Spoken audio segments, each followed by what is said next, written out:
Почитувани граѓани, почитувани медиуми. Истрагата за случајот Рекет е девалвирана и компрометирана. Обвинителството не ја води според процедурите, туку свесно ја разлекува и ја турка под тепих. Сведоци сме изминатиот период на низа неправилности во целата истрага додека ја води обвинителството. Сведоци сме како низ медиумите излегуваат мал милион докази, документи и записи од истрагата, а обвинителството цело време молчи и се однесува збунато како да не е од оваа планета. Сведоци сме од објави на интернет просторот дека од УБК се изнесувале доверливи информации и веднаш потоа со истите тие информации рекетарите уценувале бизнисмени и недолжни граѓани. Затоа прашуваме, кои се бизнисмени биле предмет на уцена и им било изнудено пари?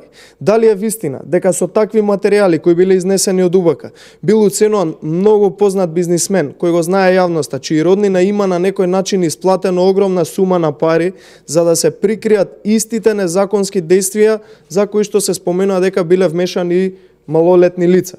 Кои функционери од МВР му ги доставиле истите документи за уцена на Боки 13 и дали се повикани веќе на распит?